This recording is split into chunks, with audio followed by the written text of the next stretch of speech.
Hey, Mortgage Coach community, Dave Savage, and I have the one, the only Jeremy Forcier today. What's up, my brother? What's up, man? How you doing? Yeah, I'm doing good. Hey, so by the way, we're doing Zoom, so that means when you talk, the camera's on you, so they didn't get to see all of this. What? So you're gonna You get to see all this? right? All right, man. So Jeremy, you're a legend in the Mortgage Coach community, and your video last year on the 5 questions you asked at every realtor meeting is all time. By the way, I'll put a link below. So if you haven't listened to that, Mortgage Crew, you got to check it out. So we just ended Q1 2018. We're just kicking off Q2. How are you doing? How is your production Q1 over last year's Q1, and what are some of the pains and wins that you're having, man? Sure, man. So thanks for having me. As always, you are the legend, my man, not me. So yeah, so quarter year over year. So I'm up in 2018. I'm up 7% from where I was in the first quarter of 2017. So I was really worried because I thought I was having terrible months in my mind, January, February. And then I started looking at it year over year, month over month, and I was like, wait, I'm up. And then I had a pretty floppy month last month, but I'm still up 7%. So the trend is good, trend is up, but I will tell you that activity is up through the roof, meaning I'm working my butt off right now. Yeah, right. You're working your butt off, and you're going to have a great month this month. Is that looking good? Yeah, man, it looks like this month personal production will be 24, 25 units between, I'm looking at it right now, 12.8 million, 13.2 million right there in funding. So it'll be a good month. Good. Well, congrats on that. So I'm hearing that, this price compression and rate shopping has been a real struggle. If you could just speak to how you've addressed that and give any advice you have to the community. Sure, man. I mean, first of all, price rate shopping isn't new. It's kind of funny. We're all acting like this is like the first time this ever happened. It always happens. I remember I quote people 4.125, they ask for 3.5. You quote 3.5, they ask for 3%. You quote 3%, they want 1. Like it's normal. Now it feels heightened right now because we have less opportunities. Okay, so that's why it feels so heightened, is that we had an increase dramatically in rates, right, that went up. So people that we had pre-approved months ago at a much lower rate are way more sensitive to it, right? They feel like they're getting one pulled over on them. Now, new people I'm talking to, I got to tell you, Dave, they accept it for what it is by using TCAs, which is so important that everyone uses it even more in a market like this to educate. I'm using the Rate Watch charts a lot in my emails, like copy and pasting. It's really important to use all those tools and educate people as to where you're at in the marketplace right now. But margin compression is not real.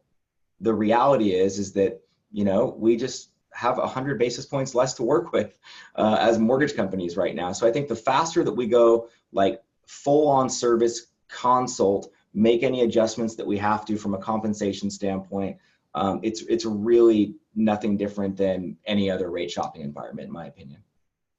Got it. So you're still having a similar conversion, when you think of your borrower to trust to app, you're nailing. Now again, everybody, Jeremy has done thousands of total cost analysis, and he has put thousands of videos on those. So yeah. Keep in mind, you're talking to a professional that is truly an advisor.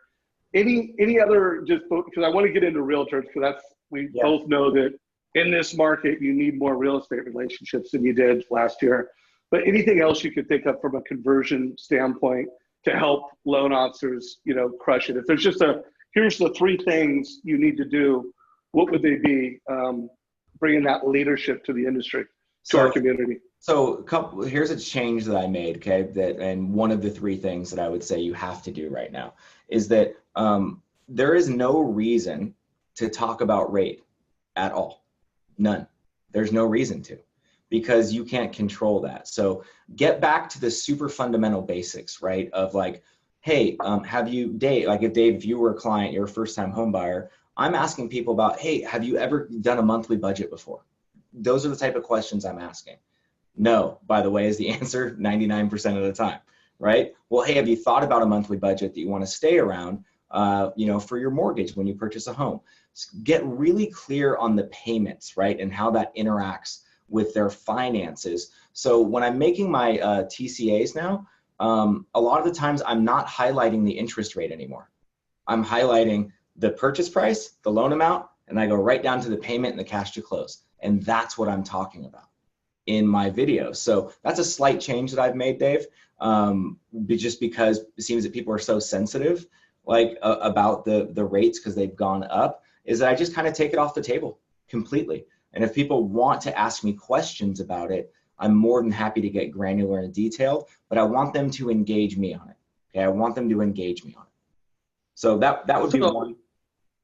So first of all, that's super smart. And I think a lot of folks need to, when you think of the mortgage coach total cost analysis, you need to think of it as a platform. It's a communication platform for you to, you're having a story with the client, and here's your mortgage options now. Here's your rate. It's changing. And the reason Jeremy's so successful is because he's always delivering rates and fees. And it sounds like right now, most focused on, it's not delivering rates and fees, it's delivering payment and purchase options in a way that's multi-channel. He can text it, he can email it, he can stream a video through it. Yep. So the adjustment is focusing on the payment and purchase options is part of your move.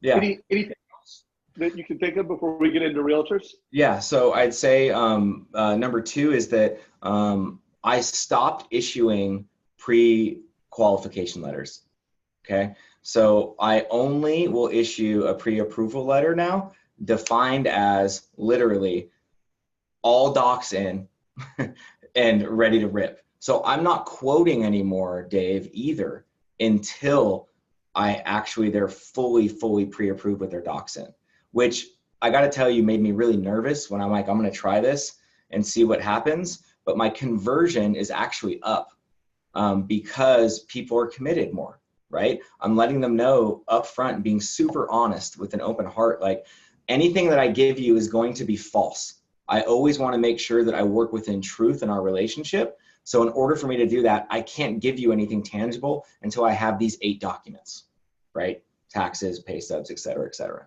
So I've seen my conversions go way up just by simply being more confident about the process and the value for the client, that I don't ever want to lie to you, even on accident. I don't want to lie. I do not want to create a situation where you're going to feel that you were bait and switched because I didn't have the right information that I need. So that's another big change I've made. So I take that as you've elevated the level of service. Every family is getting a full approval. They're getting a total cost analysis.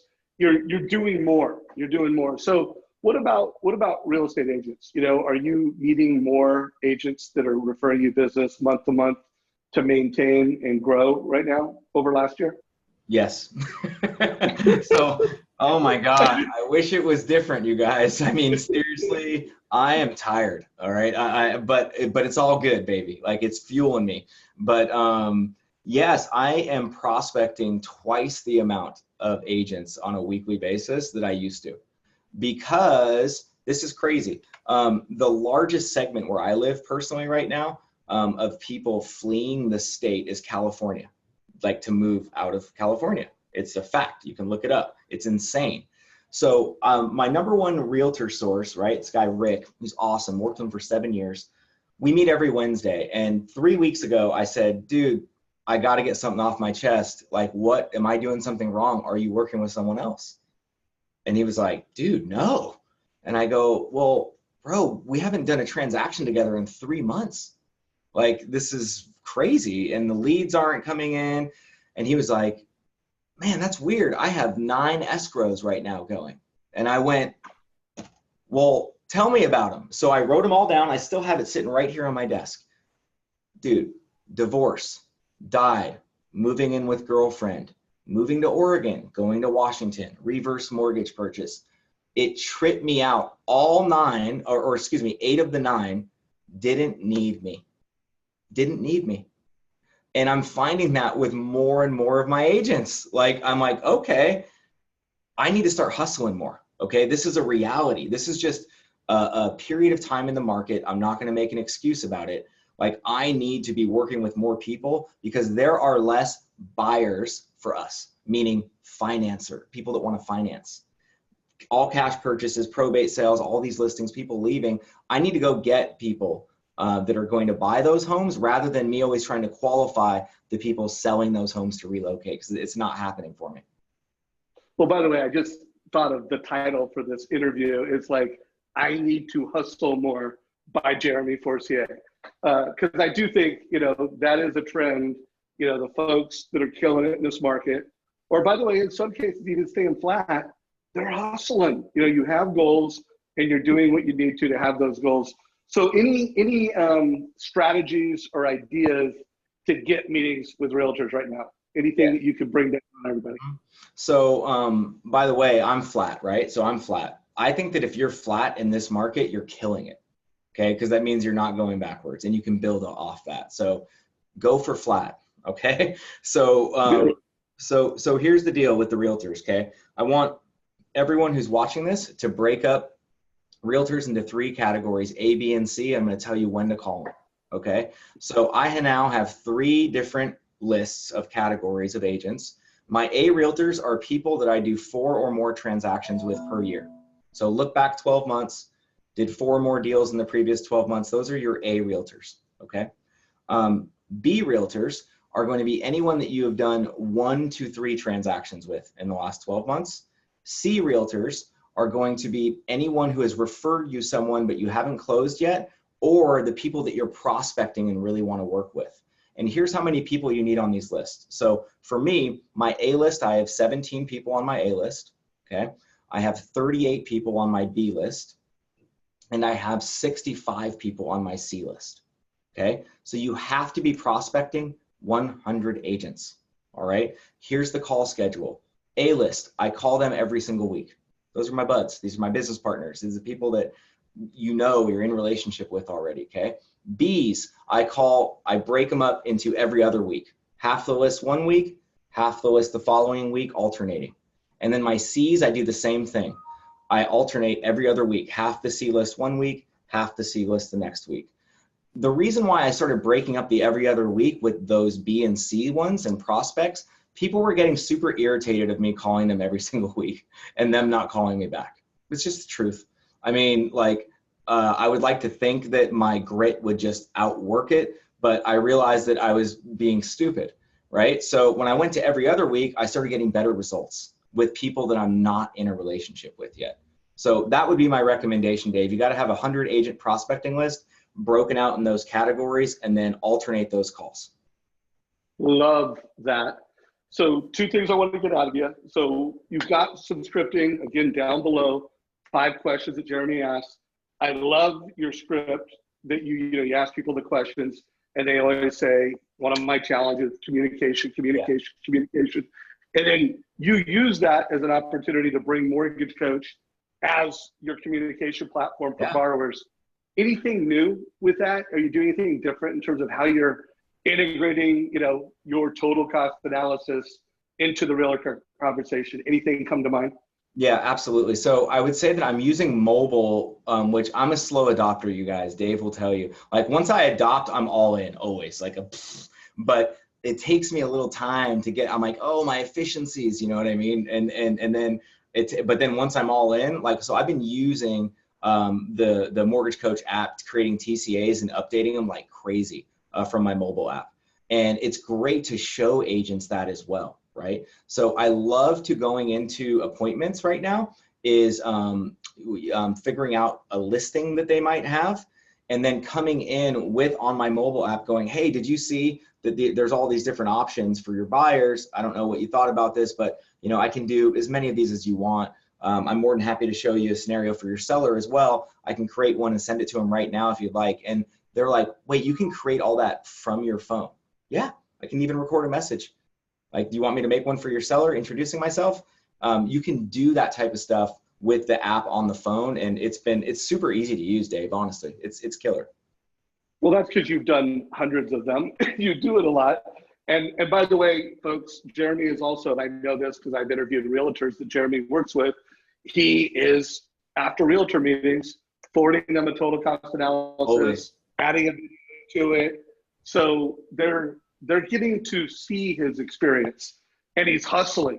So one last script I want to get from you is when you call a realtor, not your A's, but let's say a B or a C. The C's. What are you saying? Yeah, what are you saying to a C to get a meeting? What does that sound like? Can we role play? Ring, ring. Hey, is this Dave? This is Dave. Dave, Jeremy Forcier, People's Home Equity. How are you? I'm good, Jeremy.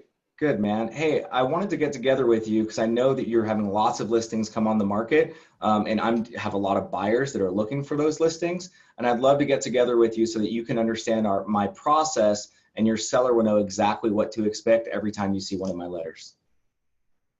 That's hard to say no to. Okay. So just so you know, guys. How does it go? How does it go? How does it go usually? So how it usually goes is I don't do that right up front. I would say, hey, Dave, how are you? And Dave would turn me down, okay, at first. I'd say, hey, I'd love to get together with you. I know you're a great agent. I'm just looking to, get together, pick your brain. You can say all the normal stuff, right? Because you want them to say no. You want them to say that, hey, I already have a relationship, okay? Got it. So I'd say, hey, I'm already got an agent. So I did it wrong. So you called Jeremy. I've already got an agent. I'm good. But I know you have a great reputation, but I'm busy. Got to go.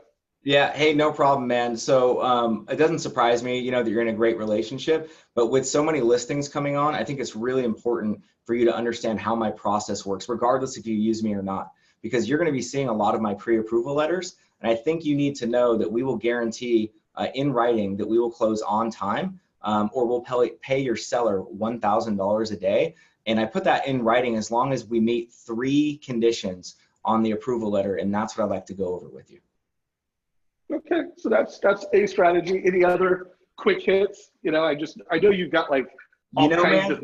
I'm so simple, honestly, you guys. I think a lot of it is just being confident and being calm and just knowing that like you want to meet with them. So I met with a guy last week who at first said no, right? Hey, I have a guy.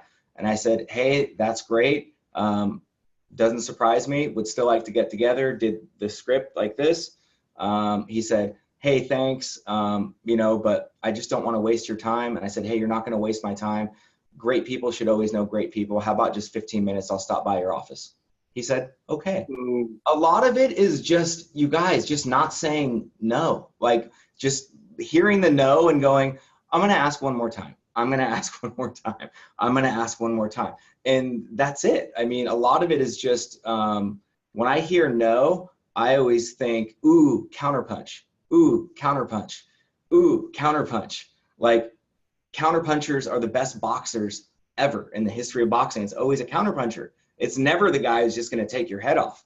I'm going to counterpunch. So if a realtor wants to, hit me, I get an opportunity to counterpunch. And I think it's really important to just know that no means you have another opportunity to get yes. And it's simple as that. Jeremy, this has been awesome. And I think that closing the counterpunch, there's no magic script. It's just hard work, targeting 100 more agents, making the calls, throwing the counterpunches, delivering the great experience. So if you're watching this video and you've got value, give it a like it below. You're watching YouTube. Share it with your team, share it with your mortgage friends. And Jeremy Forcier, man, I really appreciate you, brother. Love you, bro. Boom. Have a great one, guys. Man. All right. Take care, everybody. Thanks, Jeremy. Bye.